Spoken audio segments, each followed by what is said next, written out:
दोस्तों नमस्कार। Personality series के इस नए एपिसोड में आपका बहुत स्वागत है। चार तत्वों को और उनका हमारी पर्सनैलिटी, हमारे टेम्परामेंट के साथ क्या ताल्लुक है, क्या रिलेशनशिप है, इसको थोड़ा डिटेल में हमने पिछले एपिसोड्स में समझा। 3 एपिसोड्स हमने एलिमेंट्स और उनका पर्सनैलिटी पे जो इम्पैक्ट है उस पे समझा। अब थोड़ा हम एस्ट्रोलॉजी की मदद लेके हर एलिमेंट को और डिटेल में जाएंगे ताकि उस एलिमेंट के अंदर ही क्या डेवलपमेंट का स्कोप है वो भी हमें समझ में आए। क्योंकि फायर, अगर फायर है तो फायर एक तरह की फायर नहीं है, 3 तरह की फायर है। एयर भी 3 तरह की है, वाटर भी 3 तरह का है और अर्थ भी 3 तरह की है, जो एस्ट्रोलॉजी में एक बेसिक कॉन्सेप्ट है एलिमेंट्स का और राशिस का। तो इसमें जो पराशर महर्षि का होरा शास्त्र है उसकी थोड़ी मदद लेंगे, क्योंकि उसके शुरू में ही उन्होंने क्या कहा कि ये जो राशि है ये काल पुरुष का कोई अंग है। It's a part, body part of the काल पुरुषा, जिसको उन्होंने जनार्दन कहा। तो हर एलिमेंट में अगर कुछ राशिस हैं तो वो एलिमेंट हमारी पर्सनैलिटी की एम्बॉडीमेंट भी है। और उन्होंने ये भी कहा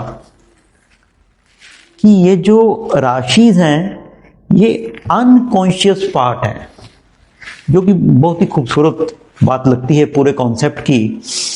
क्योंकि अगर देखा जाए तो पर्सनैलिटी अनकॉन्शियस पार्ट का ही है ना। जो चीज़ हमने बार बार करके हमारी ऑटोमेटिक हो जाती है वो अनकॉन्शियस है, और बॉडी पार्ट अनकॉन्शियस है ना। रेस्पिरेशन कहाँ चल रही है, ब्लड में कहाँ सर्कुलेशन हो रहा है, कौन सा कहाँ पे डाइजेशन हो रहा है, कहाँ पे हार्ट बीट को कंट्रोल किया जाता है, ये हमें कॉन्शियसली नहीं पता होता, अनकॉन्शियस है।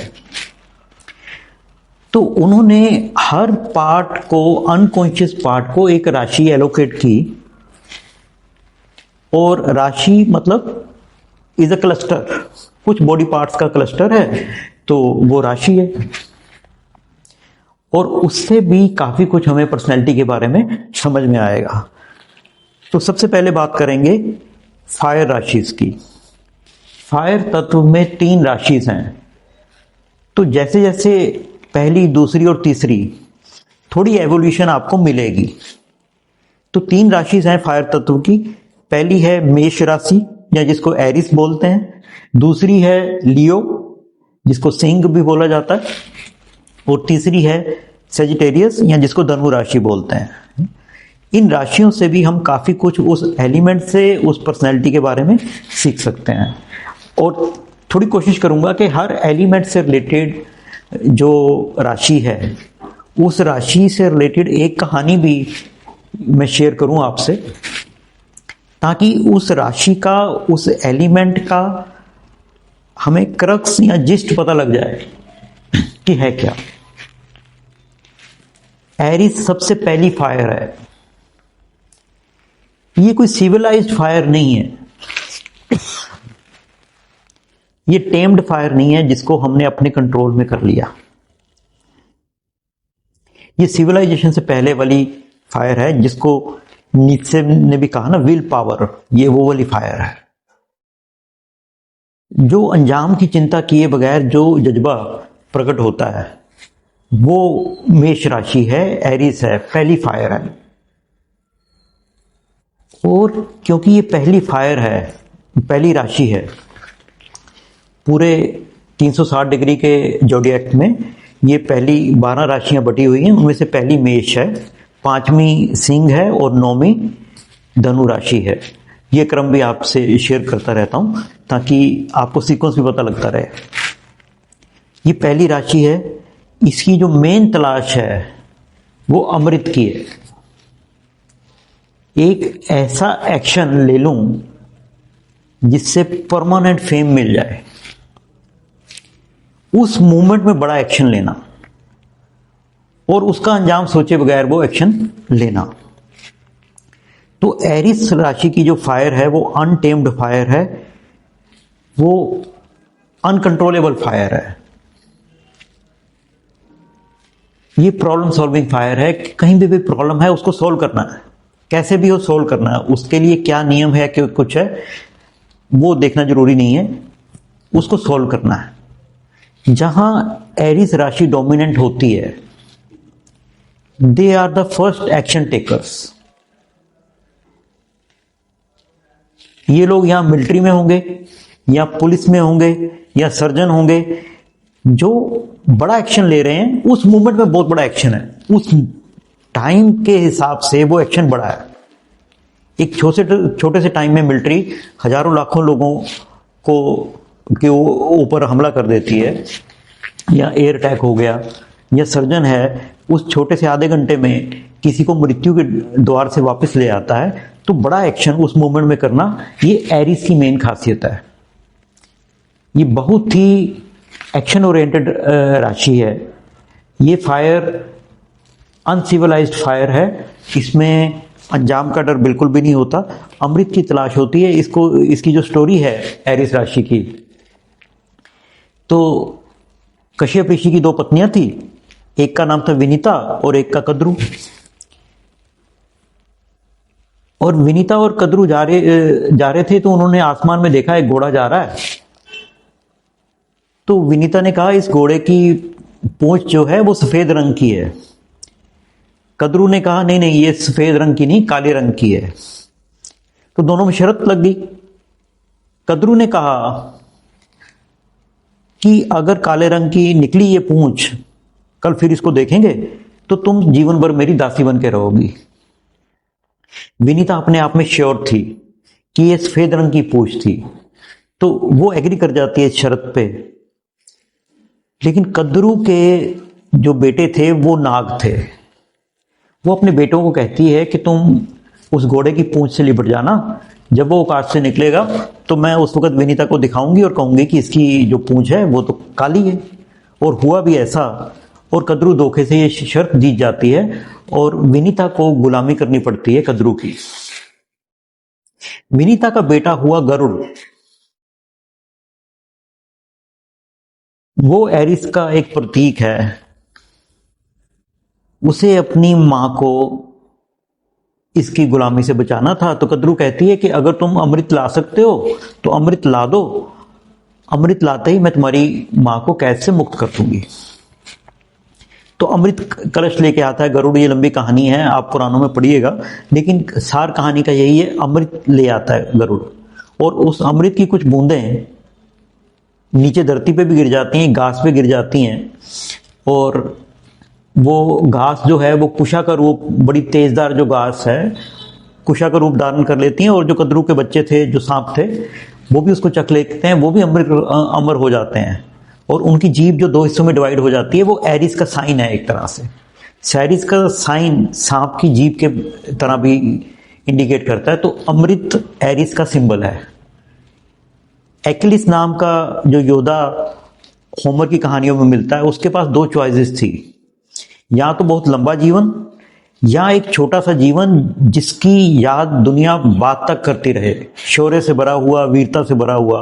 तो उसने क्या चुना कि मेरा नाम अमर रहे, मेरी बॉडी लंबी देर रहे या ज्यादा देर रहे, उसका कोई मेरे को मीनिंग नहीं है मेरे लिए। तो एरिस को एक बड़ा एक्शन लेना ही लेना है, और उतना हौसला, उतनी करेज वो हर किसी व्यक्ति में नहीं होती। तो ये जो करेज की फायर है, हौसले की फायर है, अंजाम को देखे बगैर निडर होके, मौत का भी डर नहीं है जिसको, उस फायर का नाम है एरिस। जिसमें भी ये डोमिनेंट है उनको एरिस साइन उनका डोमिनेंट होगा, ये वाली फायर डोमिनेंट होगी। तो अच्छी बात क्या है इस फायर की? करेज है, हौसला है, पायनियर है, प्रॉब्लम सॉल्विंग है। चाहे रेड क्रॉस में कोई एम्बुलेंस चला रहा है, चाहे कोई फायर फाइटर है, चाहे कोई पुलिस मैन है, चाहे मिलिट्री मैन है, इनमें एरिस साइन आपको डोमिनेंट मिलेगा, एरिस राशि डोमिनेंट मिलेगी, हौसला, करेज ये डोमिनेंट मिलेगा। लेकिन हमने क्या कहा था कि सिर्फ एक राशि पे, एक एलिमेंट पे फोकस करेंगे तो क्या होगा, हमारी पर्सनैलिटी बिल्कुल ही एक छोटे से क्षेत्र में सीमित रह जाएगी। तो अगर इसी साइन को बहुत ज्यादा उपयोग किया तो एरिस को क्या चीजें देखने वाली हैं कि ऐसा तो नहीं कि बड़ा एक्शन लेना है तो हर छोटी सी बात को बड़ा बना दिया। छोटी सी बहस हो रही थी, उसको झगड़े का रूप दे दिया। पार्किंग पे छोटी सी बहस हो रही थी, उसको झगड़े का रूप दे दिया और उसमें जीवन मृत्यु का प्रश्न बन गया। तो ऐसे छोटे छोटे सवालों को जीवन मृत्यु का प्रश्न ना बनाए, ये एरिस को सीखना है। एरिस से हमें क्या सीखना है? हौसला, एक्शन लेना।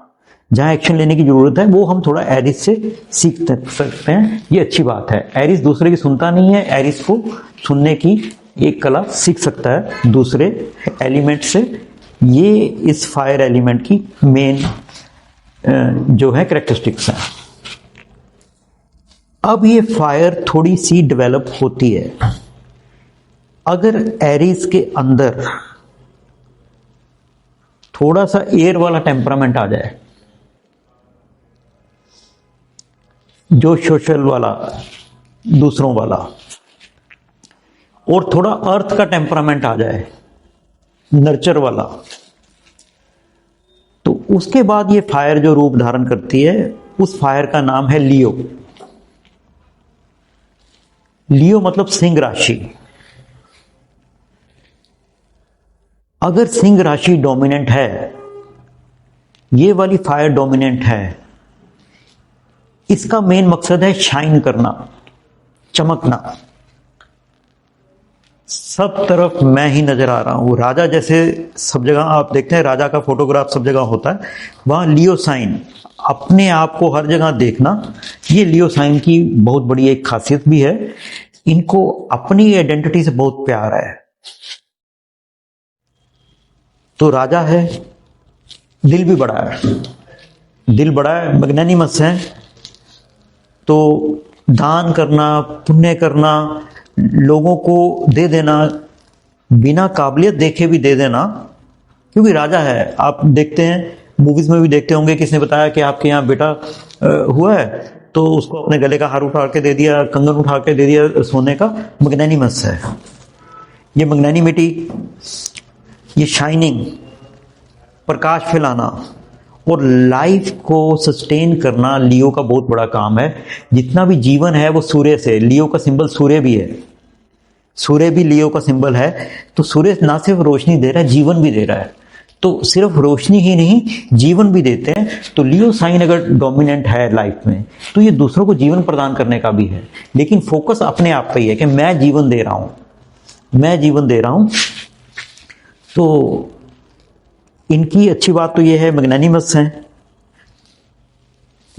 बड़ा अपना एक्सपेंशन का एलेक्जेंडर है। वो ऐसी फायर है जो फैलती जा रही है सूर्य की तरह, है ना। तो फैलना, बढ़ाना, एक्सपेंशन, अपने राज्य को नई नई कंपनियां ऐड करना, नए नए वेंचर ऐड करना, ये लियो फायर का एक काम है। एक्सपेंशन इनकी जिंदगी में बहुत इंपॉर्टेंट है। लेकिन इनकी जिंदगी में एक भी है, ये भी है कि मेरा वचन है शासन। इनके वचन के खिलाफ कोई नहीं जा सकता। तो डिक्टेटरशिप, नार्सिसस, ये भी वही लोग हैं। तो अगर लियो साइन को देखते हैं तो दो चीजें जो मेन इनमें हैं सुधारने वाली, एक तो है आत्म मुग्ध हो जाते हैं ये लोग अपनी छवि से ही। इतना, नार्सिसस का नाम सुना है आपने कि नार्सिसस अपनी छवि पे ही इतना मंत्रमुग्ध हो गया था कि रोज जाता था और अपने आप को ही देखता रहता था कि मैं सुंदर हूं कि नहीं हूं। और उसको लगता था कि नदी आवाज कर रही है कि तू बहुत सुंदर है।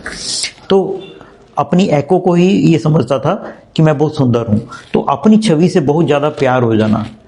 तो जब छवि से प्यार बहुत ज्यादा हो जाता है तो जो सब्सटेंस है वो धीरे धीरे खत्म होना शुरू हो जाता है।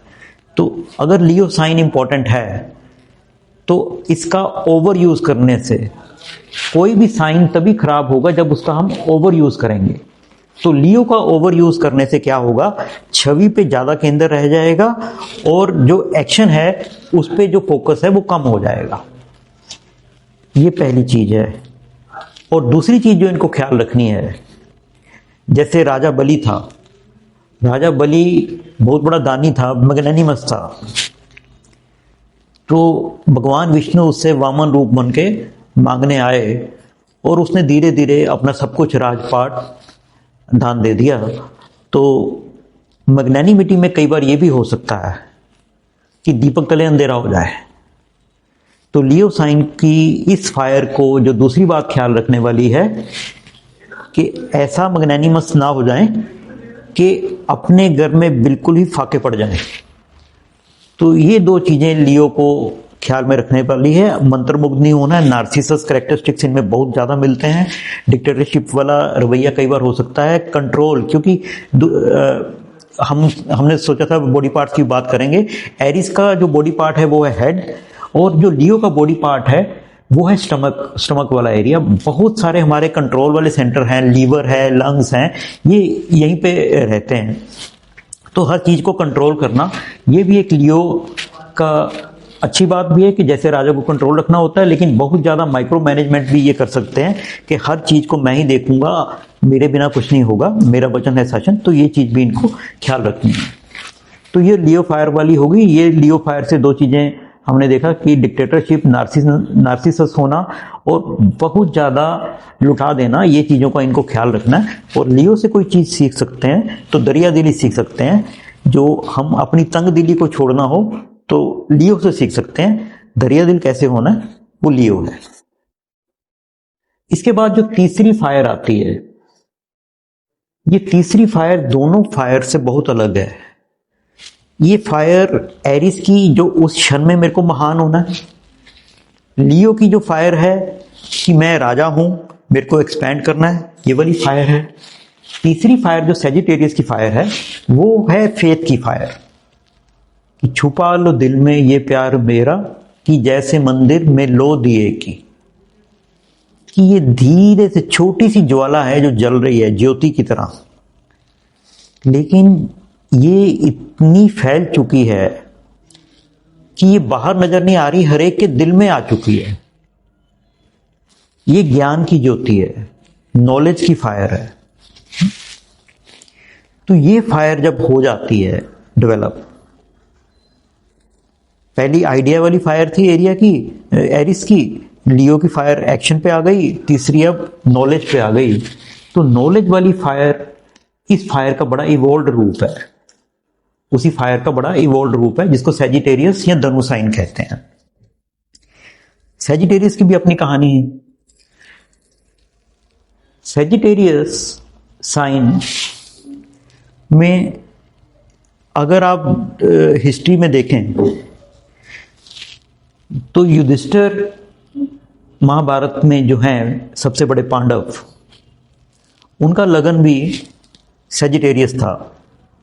लगन शब्द यूज हुआ है तो मैं बता दूं, एस्ट्रोलॉजी में 3 कॉन्सेप्ट होते हैं। या तो राशि देखी जाती है लगन से, लगन मतलब जब आप पैदा हुए थे उस वक्त कौन सी राशि उदय हो रही थी, उसको लगन राशि कहते हैं। यहां देखा जाता है कि आप जन्म के वक्त चंद्रमा कहां पे था, उसको चंद्र राशि कहते हैं।